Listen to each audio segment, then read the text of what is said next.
Bonjour à tous. Le sujet d'aujourd'hui va concerner les maisons. En effet, ça fait quelque temps que j'ai pas mal de demandes concernant les maisons. Qu'est-ce qu'il y a dans notre maison et pourquoi parfois on peut se sentir mal à l'aise? Qu'est-ce qui fait qu'il y a une énergie qui dérange et comment on peut y remédier? Déjà, la première chose à savoir, c'est que dans chaque maison, il y a un gardien de maison. C'est celui qui va protéger, c'est celui qui va accueillir, celui qui va faire en sorte que lorsque vous allez rentrer, vous allez vous y sentir bien, moins bien, et avec qui vous allez tisser une relation de confiance, d'amitié, de bienveillance. Il va pouvoir jouer son rôle durant votre absence par exemple. Le gardien va se mettre dans l'entrée. C'est là qu'on le trouve principalement. Et vous pouvez essayer de dialoguer avec lui, vous pouvez essayer de chercher avec vos mains la paroi énergétique de ce gardien qui, je suis sûre, va être ravi de faire connaissance avec vous. Il faut savoir que dans les grandes maisons, il peut y avoir plusieurs gardiens. Vous pouvez très bien avoir un gardien de maison au sous-sol ou un gardien au grenier qui va se mettre pareil au seuil, à l'entrée. Le gardien de maison est essentiel parce que grâce à lui, vous allez faire en sorte de vous sentir bien ou pas dans votre maison. Il peut y avoir un sentiment de sécurité ou d'insécurité. Si c'est le cas, essayez de dialoguer avec lui. Pourquoi? Qu'est-ce qu'il se passe? Qu'est-ce qu'il veut? Peut-être a-t-il besoin d'attention, peut-être a-t-il besoin d'une offrande. On a toujours un petit meuble dans l'entrée qui sert de vide-poche. Le gardien de maison appréciera une bougie, une attention, pour le remercier. Par exemple, vous pouvez avoir eu une tentative de cambriolage et ça a avorté. Là, il faut remercier le gardien de maison. Il peut y avoir eu une alarme intempestive pour vous prévenir. Encore une fois, merci au gardien de maison.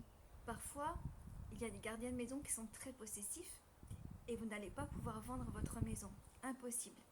Les gens viennent, font le tour de la maison et ne se décident pas à acheter. Et là, votre gardien de maison peut être très attaché à vous et vous empêcher de vendre la maison. On peut dialoguer et on peut faire un deal, un espèce de deal avec lui. On peut lui expliquer que on va déménager, mais qu'on restera en contact avec lui par la pensée, ou qu'on passera de temps en temps devant la maison. On peut essayer cette méthode, parfois ça marche. Il y a aussi des gardiens dans la matière. On peut avoir un arbre derrière la maison, juste derrière la maison, qui va avoir un rôle de protection. Et le jour où vous allez peut-être vouloir enlever cet arbre, il va se passer des choses. Tout est juste. Vous allez avoir un gardien dans votre jardin. Vous pouvez avoir un gardien au niveau de votre potager. Les gardiens au niveau du potager, du jardin, vont être plus des esprits de la nature. On peut trouver des esprits de la nature également sur des bâtiments religieux. On peut trouver des dragons, on peut trouver dans les jardins, on peut trouver également des dragons, on peut trouver des nains, on peut trouver des lutins.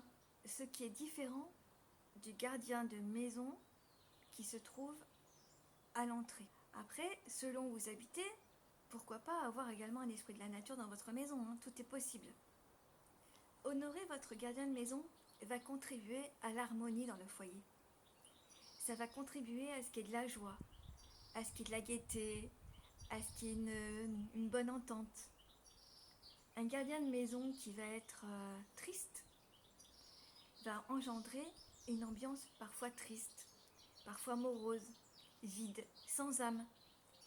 Un gardien de maison qui est aimé, qui est considéré, eh bien les gens quand ils vont venir chez vous vont se sentir bien dans cette maison, vont se sentir à l'aise, vont se sentir cocoonés.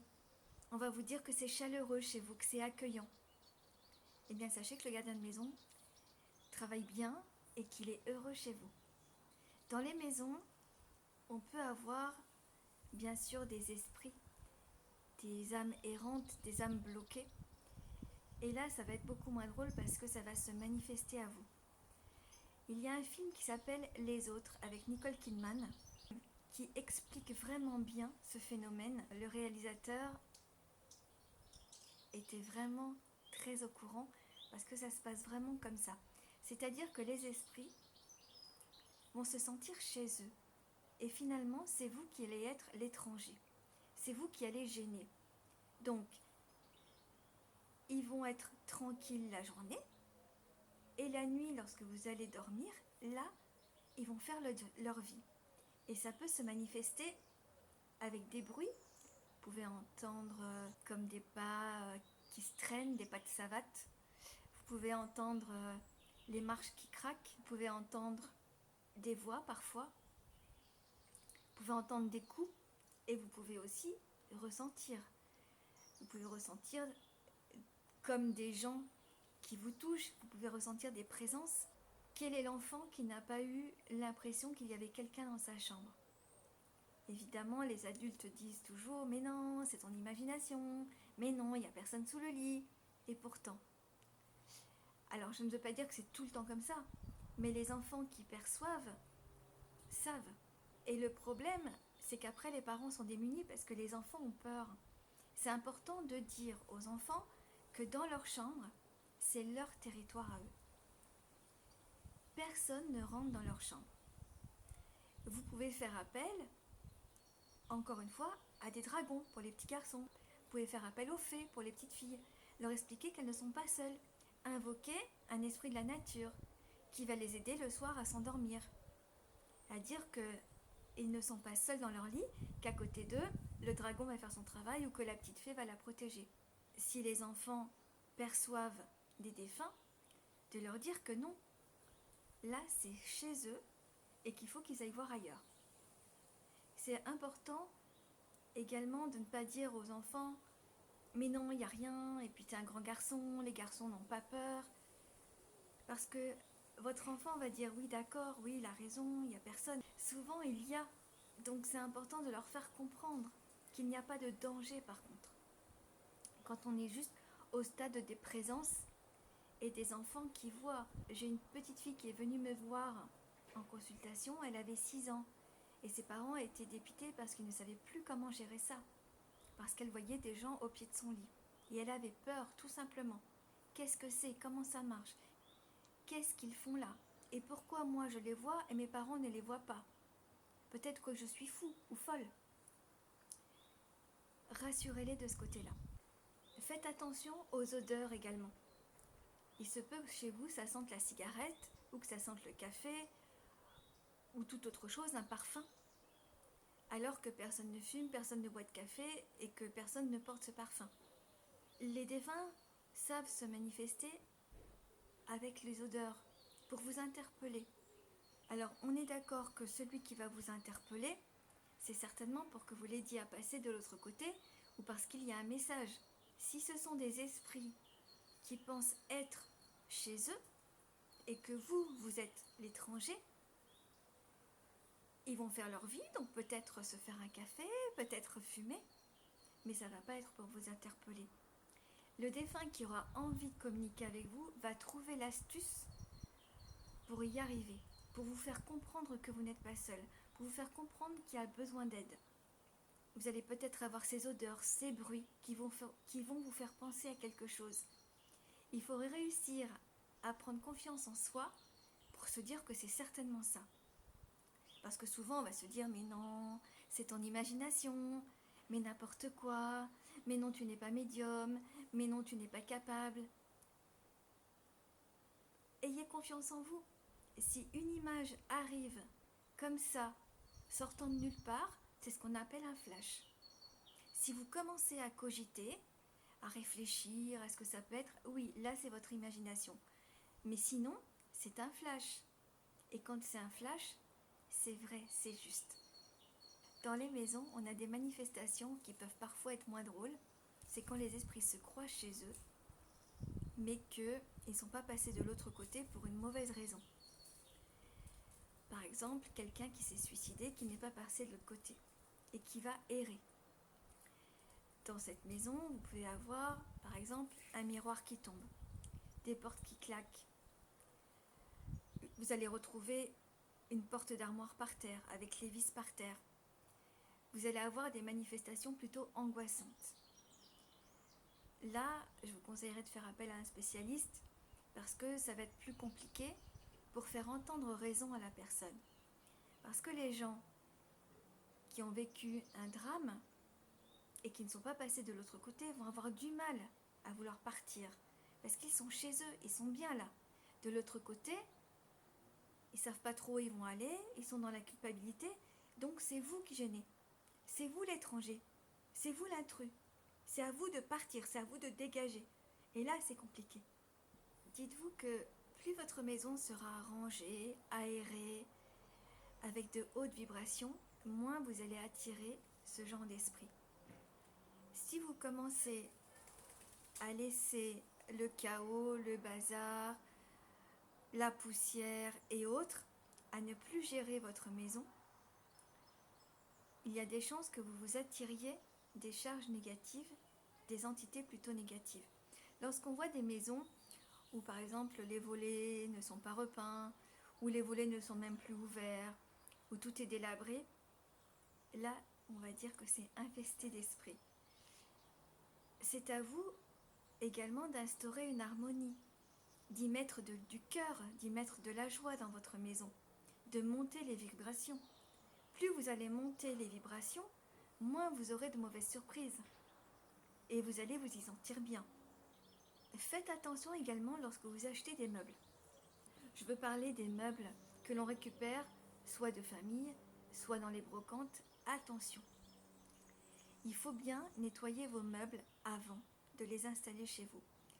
Parce que dans les meubles, il va y avoir les mémoires des gens qui ont eu ces meubles, à qui ça a appartenu, qu'est-ce qui s'est passé, dans quelle ambiance ces meubles ont évolué, entre guillemets, et comment cela va-t-il réagir chez vous. Si vous récupérez un meuble qui était dans un foyer où régnait l'amour, l'harmonie, etc., il y a peu de chances que votre meuble vous crée des soucis. Par contre, si vous récupérez un meuble d'une personne qui était torturée, d'une personne dépressive, alcoolique ou autre, peut-être que, je dis bien peut-être, votre meuble va vous causer des soucis. C'est-à-dire que lorsque vous allez mettre le meuble chez vous, vous allez commencer à avoir des ennuis, des tuiles, juste des tuiles. Et vous allez réfléchir et vous allez vous dire, mais depuis quand, à quand ça remonte? Réfléchissez, à quand ça remonte? Ou alors, à chaque fois que vous allez regarder le meuble, vous allez avoir l'impression qu'il y a quelqu'un qui vous regarde. Vous allez avoir l'impression ou le sentiment d'avoir vu passer une ombre. Ça peut venir également des meubles. Les esprits, certes, parfois on a l'impression qu'il y a une ombre qui est passée, qu'il y a une présence. Mais parfois, c'est vraiment dû à un meuble ou à un bijou. Soyez attentifs avec les bijoux également. Nettoyez bien les bijoux lorsque vous l'achetez ou lorsque vous récupérez un bijou de famille.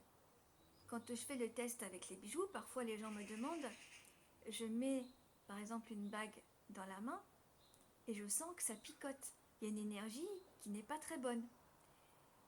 Je vois des conflits. Je vois des disputes par rapport à cette bague. Effectivement, c'est ce qui se passe. Et à ce moment-là, on va éviter de transmettre cette bague. Et si on veut la porter, on va bien la nettoyer. Parce que sinon, ça va être le chaos dans votre vie. Si cette bague a été l'objet d'un litige, eh bien, peut-être que vous allez récolter ces énergies. Les énergies qu'on va retrouver également dans les maisons, au niveau des mémoires. Vous allez acheter par exemple une maison où il y a eu un divorce et vous ne savez pas pourquoi, depuis que vous habitez cette maison, il y a des tensions dans votre couple. Ou alors, vous allez rentrer chez vous, vous allez être dans la tristesse. Parce que les mémoires des gens qui étaient là avant sont restés. C'est comme si que les murs étaient imbibés de leur énergie, imprégnés de la tristesse ou imprégnés des disputes. Il faut apprendre à nettoyer votre maison. Alors, il y a des nettoyages simples qui consistent à mettre de la musique sacrée. Vous pouvez mettre du Mozart, vous pouvez mettre du Hildegard de Bingen. Tout ce qui est musique sacrée, vous en mettez 1 heure dans chaque pièce. C'est important de savoir utiliser le sel, le gros sel également, que vous pouvez mettre dans les pièces où il y a du passage, dans votre salon, dans votre chambre. Vous mettez ça dans des pots transparents. Vous savez, quand on achète des bougies, souvent c'est dans des petits pots transparents. Vous récupérez ces petits pots, vous mettez du gros sel basique de cuisine, le premier prix. N'allez pas acheter du sel de l'Himalaya ou du sel de la mer Morte, ça ne sert à rien. Prenez vraiment ce basique, le gros sel basique. Vous mettez donc ces petits pots et vous allez regarder la couleur de votre sel. Est-ce que le sel change de couleur? Est-ce que le sel va mousser? Est-ce qu'il va y avoir une réaction? Ça va déjà être une indication. Si votre sel ne bouge pas, vous le laissez, tout va bien, vous le changez une fois toutes les 3 semaines, une fois par mois, ça suffit. Si votre sel réagit, il y a certainement un nettoyage à faire. Vous pouvez également passer de l'encens résine. Ça, c'est quand c'est un petit peu lourd dans la maison. L'encens résine se vend avec des petits charbons. Vous allez allumer les charbons, vous allez poser l'encens résine dessus et vous allez mettre ça dans votre pièce en ayant pris soin d'ouvrir les portes des placards, les tiroirs. Une fois que c'est bien enfumé, vous retournez dans la pièce en apnée et vous ouvrez les fenêtres. Vous pouvez passer de l'encens type sauge blanche, type Palo Santo, régulièrement dans vos pièces. Ça va nettoyer également les énergies stagnantes ou les mauvaises énergies. Si par exemple quelqu'un est venu chez vous, quelqu'un de chargé est venu chez vous et qui vous a apporté ses poubelles, ses casseroles, ses entités, là vous faites un nettoyage également. Il suffit d'allumer une bougie, il suffit de mettre votre encens, ayez l'intention de nettoyer et le travail va se faire. Quand on me demande de nettoyer une maison, inutile de vous dire que c'est la première chose que je donne en conseil, ce que je viens d'énumérer. Après, il y a un autre nettoyage qui va être plus profond, puisqu'il va falloir nettoyer tous les murs de la maison et qu'il va falloir demander aux entités stagnantes, restantes, de partir. Parfois, c'est compliqué parce qu'elles se cachent, donc vous faites toute la maison, mais vous avez oublié le coffre dans la cave, vous allez oublier le grenier, vous allez oublier l'arrière-cuisine, et voilà, c'est hyper rusé. Donc c'est vrai que le nettoyage de maison n'est pas évident. Parfois c'est très lourd parce que les maisons sont anciennes. Donc il y a votre histoire, celle d'avant, mais celle qui a eu bien avant vous. Parfois c'est lié au terrain. Il y a un malaise dans la maison, mais ce n'est pas la maison qui pose problème, c'est le terrain. Donc pareil, il faut aller mener l'enquête, savoir pourquoi. Qu'est-ce qui se passe dans cette maison? Qu'est-ce qui se passe sur ce terrain? Qu'est-ce qui se passe autour? Quelle est l'histoire de la maison? Quelle est l'histoire du terrain? Ça ne s'arrête pas juste aux 4 murs. Ça va au-delà. N'ayez pas peur surtout de ces présences. Plus vous allez avoir peur, plus ils vont se moquer de vous et plus vous allez nourrir cette énergie où ils vont dire ça y est, on a pris le dessus, vous allez pouvoir partir. Vous allez dégager de là parce que c'est nous les rois. Ça ne sert à rien d'y aller avec la force, mais je pense que le dialogue est important. La bienveillance est importante et le dialogue est vraiment important. Pour tous ceux qui ont peur le soir, si vous êtes seul, n'hésitez pas à faire une prière avant de vous endormir ou à vous mettre dans une coque de protection. Vous pouvez vous faire cette coque de protection en demandant à ce que toutes les énergies négatives, néfastes, perverses ne puissent pas pénétrer, mais que dans votre coque de protection puissent pénétrer des énergies d'amour et de bienveillance. Les enfants peuvent aussi le faire. Les enfants qui ont peur, on peut leur suggérer de faire cette coque de protection avant de s'endormir. Vous pouvez même la faire avec eux, en leur disant qu'ils ont une bulle magique qui va les protéger pendant leur sommeil. Et qu'en plus, ils ont la fée et le dragon. C'est très efficace. Ça peut sembler comme ça complètement fou. Pour avoir testé avec des gens que je ne connaissais pas, les enfants ont retrouvé le sommeil. Donc c'est vraiment efficace. Parfois, dans vos maisons, vous pouvez avoir des objets qui disparaissent. Pas que dans votre maison, ça peut être aussi au bureau, dans votre voiture. Ça peut être un esprit, mais ce sont souvent des esprits de la nature. très souvent. Les esprits de la nature sont très taquins, donc si vous habitez en campagne, si vous habitez en forêt, si vous avez un jardin, là vous pouvez avoir des petits lutins qui viennent et ils vont vous cacher les objets. Ils vont vous êtes sûr que vous avez mis la paire de lunettes à tel endroit et vous allez la récupérer dans un autre endroit. Donc non, vous n'êtes pas fou, ça existe. Ça peut être un défunt également, oui, qui va vous déplacer. C'est certainement parce que là, c'est sa place et que la vôtre, c'est ailleurs. N'oubliez pas que c'est pas juste c'est chez moi, pousse-toi de là. Ça peut être un message à vous transmettre. Vous savez que les consciences s'éveillent, beaucoup se réveillent, les vibrations de la Terre augmentent et les gens sensibles sont encore plus sensibles. Et ils le savent de l'autre côté. Dans l'invisible, le bouche à oreille va très vite. Donc, s'ils ont besoin d'aide et qu'ils savent que vous êtes sensible, ils y vont. Hein. Et ce n'est pas pour vous faire du mal ou pour vous faire peur. C'est vraiment comme si, excusez-moi, est-ce que vous pouvez m'aider? C'est ça pour eux. Et si vous n'entendez rien, eh bien, ils se manifestent autrement. Par des bruits, comme je l'ai expliqué au début de la vidéo. Faites-vous confiance le jour où vous allez acheter un objet et que vous vous dites non mais ça va pas du tout, depuis que j'ai ça, c'est la catastrophe chez moi. Oui, faites-vous confiance. Si vous pouvez vous en débarrasser, faites-le. Si vous pouvez le mettre peut-être dans un abri au fond d'un jardin, faites-le. N'oubliez pas que ce qui va venir tout de suite dans votre tête et dans votre cœur, c'est ce que l'invisible vous envoie en information. Je vous souhaite de jolis moments dans votre maison, beaucoup de joie, d'amour, et je vous dis à très bientôt. Bye!